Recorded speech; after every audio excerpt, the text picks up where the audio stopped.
Hindi lang po sa pagpapatawa mahusay ang Comedy King, pati na sa drama.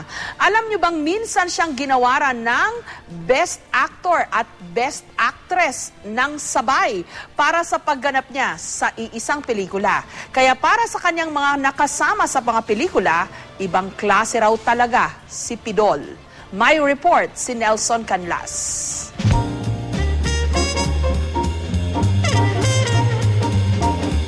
Kaya raw pambihira si Rodolfo Vera Quezon.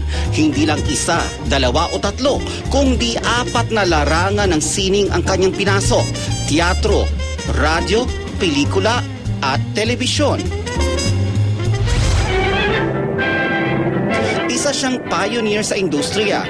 Siya yung nagpauso ng mga baklang mga tauhan katulad ng Jack and Jill or Omeng Satanasya at lumikha ng common na representation ng lalaki sa comedy film, yung nakadrag na lalaki para makapagpatawa. Siya rin daw ang tanging artista sa buong mundo na nanalo ng kapwa Best Actor at Best Actress Awards para sa pagganap sa iisang pelikula, ang Markova Comfort Game. Unang sumikat sa teatro si Dolphy dahil sa husay niya sa pagsayaw. 16 anyos siya noon. Ang timing niya sa pagpapatawa, pati ang kanyang posturang puruntong, nakuha raw niya sa kanyang ama.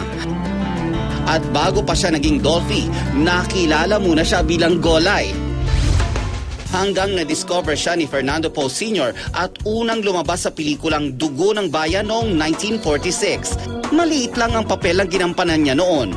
Ang una niyang major role sa pelikula ay sa Isang Sulyap Mo Tita noong 1953. Siya ay nag-take ng risk bilang isang comedy actor. Parating bago yung pinapakilala niya sa atin na klase ng tauhan. Hindi siya nagpakahon. Bumida siya sa mga action comedy at sa gay roles na naging tatak ni Pidol. Una siyang gumanap bilang bading sa Jack and Jill. Siya din ang nagpakilala ng isa sa pinaka-sensitibong portrayal ng bakla sa pelikula. Ito yung pelikula niya kay Lino Brocka, Ang Tatay Kong Nanay. Pero ibang Dolphy ang nakita sa pelikulang Ang Tatay Kong Nanay. Drama at hindi komedya ang naging tema sa pelikula niyang ito, kasama ang direktor at national artist na si Lino Brocka. Pero ang itinuturing na greatest hit ni Dolphy sa kanyang mga gay role, ang Pacifica Falaypay. Mga 800. Pagdating sa dekada 60, pinasok niya na rin ang mundo ng telebisyon. Kalaunan, itinatag ni Dolphy ang RVQ Productions na nakapag-produce ng mahigit 100 pelikula.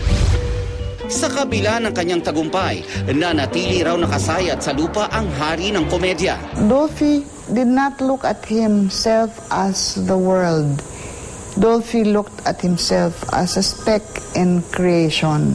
He gave people their due respect, and that's what sets him apart.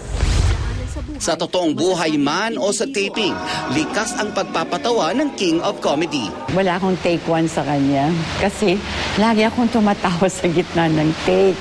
He's the one and only Comedy King Dolphy. Ang star for all season na si Vilma Santos, ang pagiging sweet at thoughtful ng Comedy King daw, ang tiyak na mamimiss niya. Yung kanyang flying kiss, yung ganyan niya lagi, I love you.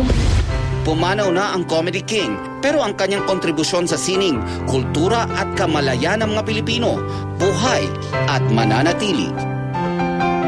Nelson Canlas, GMA News.